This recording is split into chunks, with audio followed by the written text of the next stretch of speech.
Welcome to the School of Wordcraft and Worldmancy. This is Feedback Frenzy. Hello everyone, and welcome to WriterGreg School of Worldcraft and Worldmancy Submit Saturday. Thank you so much for being here and enjoying this 1,500 word of fiction review or world-building article critique. If you would like to have yours done as well, you could submit that at wgc.bz/submit, where you too can have your content critiqued in a future Submit Saturday. All right, today, or for this episode, whatever you want to call it, this is going to be an article by Dazzlinkat for the World Anvil Summer Camp Competition. And this is, let's see, Valet of the Emperor. Okay, so let's quickly check out the prompt. A profession associated with leaders in your world. Hey, Dazzlinkat, glad to have you here. Let's go down. Okay. Valet of the Emperor. Okay, looks like a costume, uniform, minor privilege, Imperial Valet Regiment. Looks like we have a really, the intro hook of this is going to be some fiction. Pretty straightforward. All right. That is beautiful artwork. What they can do with stained glass. That's amazing. Joachim. Is that how you pronounce it, Joachim? Joachim? I don't know. Joachim looked down the length of the crossbow as the young man stopped his horse at the end of the bend in the road. He looked around the trees, even checking the treetops, making Joachim chuckle. That young man came from a minor house whose family could not afford to send protection along.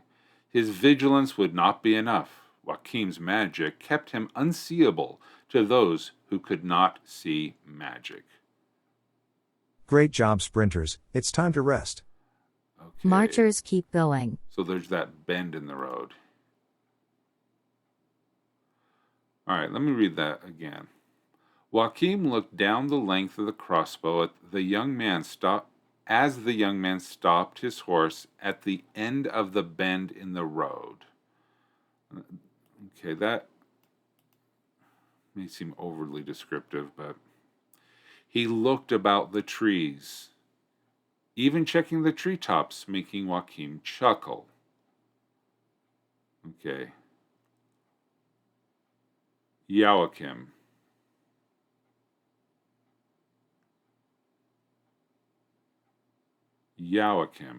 Okay. Joachim.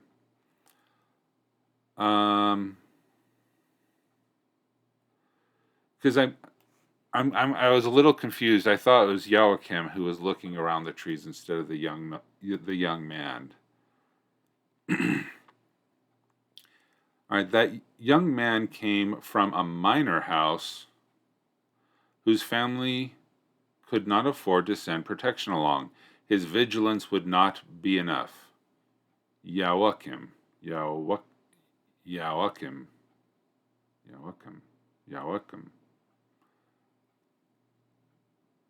Okay. Joachim's magic kept him unseeable to those who could not see magic.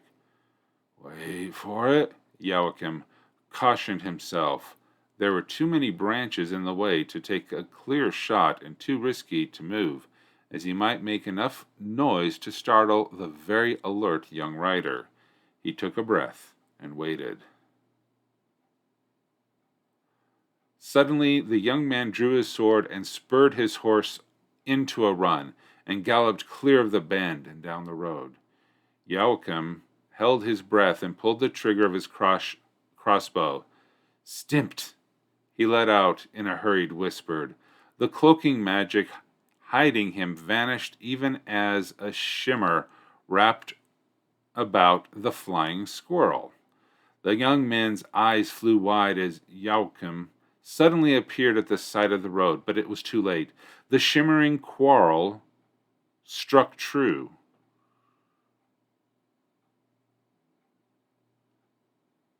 Oh, no, it wasn't a squirrel. It was a quarrel. Sorry. As a shimmer wrapped around a flying quarrel. Okay, I did not know the definition of that term. A quarrel is a crossbow bolt. Okay, so that would probably need a tooltip. Because yeah. The young man's eyes flew wide as Joachim suddenly appeared at the side of the road, but it was too late. The shimmering quarrel struck true and sank into the young man's chest. The sword in his hand slipped from his grasp, as did the reins in his other hand. His body and sword hit the ground at the same time. Joachim caught the reins of the horse, slowed to a startled trot, and tried to go past him. "Oh, horsey," Joachim spoke gently to the horse. "Soon as I bury him, I will be riding you to the emperor's palace to take his place as the new valet." Interesting. Okay. Yeah. So I'm a little bit confused here. So he shot a crossbolt.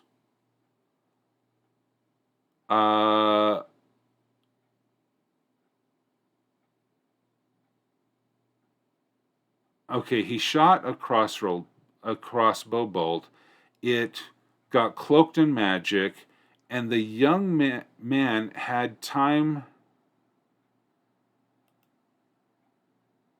Okay, so I'm seeing him. Okay, so he's still in the tree in this paragraph. The young man drew his sword and galloped away. He held his breath, pulled the trigger on the crossbow, made it invisible. The young man, he had enough time. Okay, so here now Joachim is now on the side of the road. And the young man's eyes. Only 10 minutes left, everyone. Had time to. Let's squeeze out the words. To look at Joachim before the crossbolt hit him. So between the time that the crossbolt was fired, Joachim had to get to the side of the road, decloak. The young man needed to notice him, and the original bolt that was shot from the tree will stick into him. Okay. So, yes, eyes move extremely fast, but Joachim appeared on the side of the road. So is the stimmt a magic spell? Was it a curse? Was it a but see,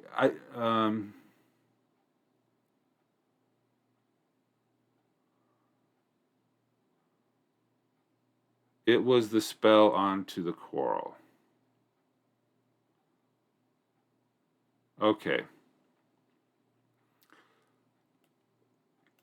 Well, I'll just leave it at this. I had a hard time following along with the action steps that were here as described, because I lost Joachim in the moving from the tree to the ground so that the young man could see him and then get hit. You could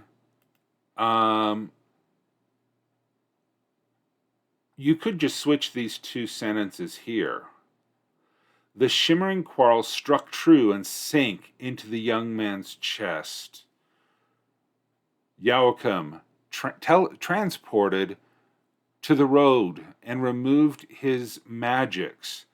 The young man's eyes flew wide as he suddenly appeared at the side of the road. By just flipping those sentences around, I think it provides, and adding that description of how he got from the tree to the ground, because for the shock, for the man to see him, he can have a chest bolt, a crossbow bolt in his body and then see him. He doesn't have to, he can be hit and then see him versus see him and then be hit. And I believe that makes it much more believable. Yeah, as far as arrows fly. Anyway, that's just my thought about that.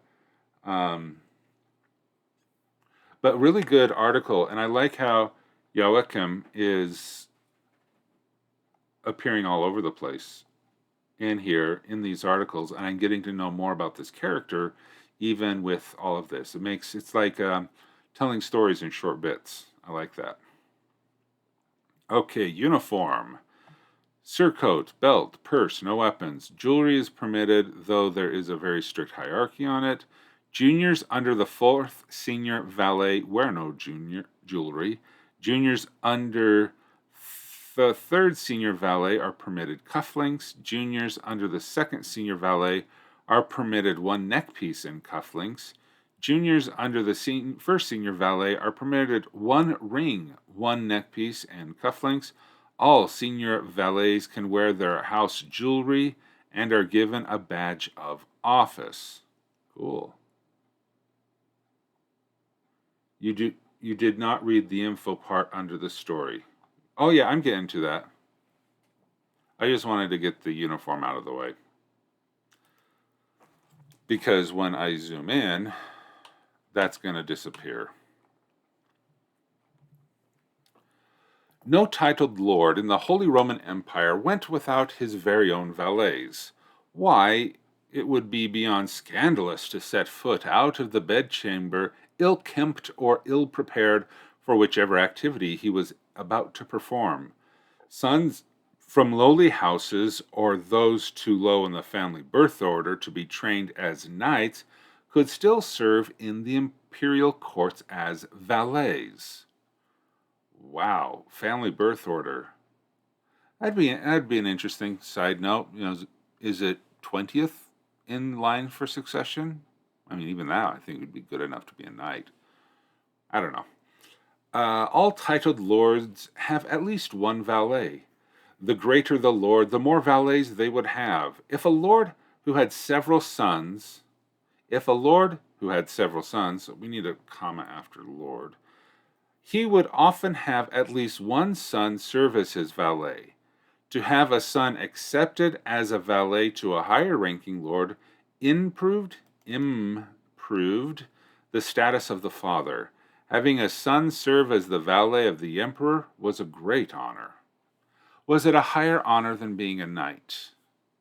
If a young man was given the choice between becoming a knight and the valet to the emperor, would he choose to be a valet? Or were valets to the king knights? No. Okay, he would rather be a knight. Knights are higher. Okay. Could knights who were injured and could no longer fight become a valet, and would that be considered an honorable retirement if they were unable to battle? I don't know. Holy Roman Emperor Matthias took the sons from minor houses who were not privileged enough to attend his court as valets. It was a simple way to bestow some favor to them without causing political upheaval. As such, he had an impressive array of valets. Valets performed a variety of services for a titled lord beyond arranging his wardrobe and keeping him looking his best. From arranging tailors to come and take measurements to approving designs before his lord ever saw them was a very important task. No, retired knights become trainers or seneschals? Okay. Yeah. They often were sent out on minor errands to shop or carry messages to the couriers. It was they who often summoned the pages to run messages about the palace. The valets would also see to it that meals were served at the proper time, ensure the food was always of the best quality, and refined enough to please the titled lord. Choosing the precise wine for each meal was a perfected art among valets, and they spent copious amounts of time maintaining their lord's private wine cellar. Ooh, good, good valets or sommeliers. Nice. Okay, I like these. Imperial Valet Regiment. As all high lords within the empire, Emperor Matthias had a proper number of valets, which was 4. These 4 valets were called senior valets and were given numbers. The lower the number, the higher ranked the valet among the valets. The empire had a large realm, so the emperor had junior valets under each senior valet. These too were given numbers that designated rank among themselves.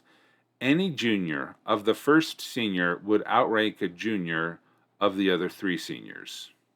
This ranking system filtered down so that the junior valets under the second senior would outrank the juniors of the third and fourth, and so on. Each senior valet had a certain number of juniors beneath him. The higher ranked the senior valet, the more he was permitted to have beneath him. The first senior was permitted 12 juniors, the second senior was permitted 9 juniors, the third senior was permitted 6 juniors, the fourth senior was permitted 3 juniors.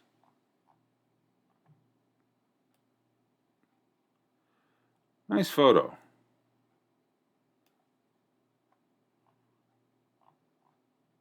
Yeah, that's cool. Okay.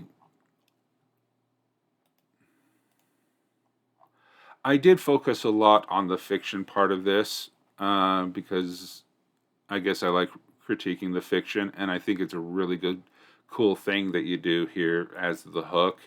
And it's the way that, I mean, if you use this as a way to draw people in, I think that's a really cool technique.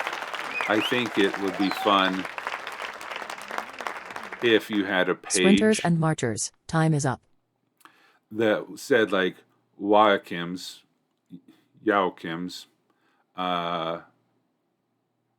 vignettes or something like that, and it just had links to all of the articles that you would read in order to get the full, better story of Joachim, and so that way a person visiting that page would know all of the ways to get a full-fledged life. But I really like how you're using the fiction to introduce the article and then explaining it. Yeah, very straightforward. Couple of typos. The bend in the road, the word, the stuff like that. Really straightforward. Good explanation. It's your depending on your style. This part beneath here could have been moved into a bullet point list.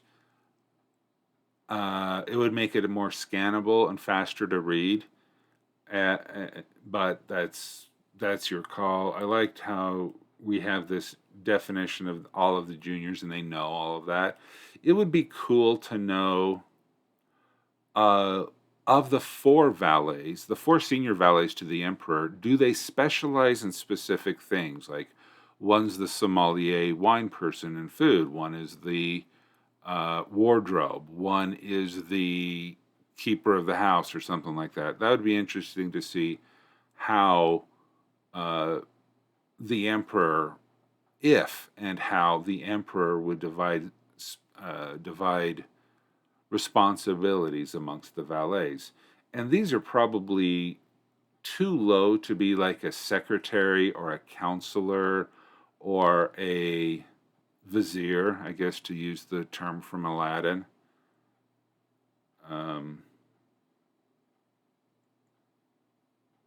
Yeah, it's just like senior valet 1 is in charge of all communications because he has 12 people, or the food or stuff like that. I don't know, but that's the only I'm not confused about it. I wasn't bored by anything, but I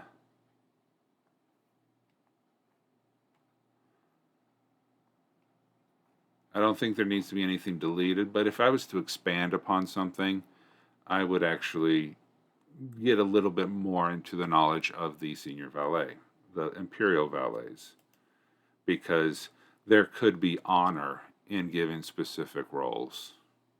Or there could be, you know what?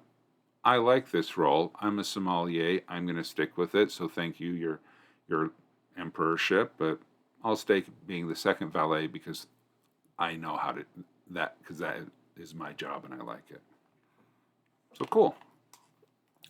Well, thank you so much, Dazzlinkat, for sharing this article, a world building article with us as we learn more about Joachim. I'm never going to pronounce that right. Joachim, as we learn more about the twisted world here. All right, thank you so much, everyone. And if you would like to have your fiction or world building article critiqued, please submit at wgc.bz/submit, and we'll be able to get to it again. Thank you, and I'll catch you later. Thanks for watching this Feedback Frenzy. Be sure to show your support by liking this video, subscribing to the channel, and clicking the notification bell. WriterGreg offers coaching sessions to help bring your world to life, create compelling stories, and accomplish your creative goals. Please visit wgc.bz/coaching for more details.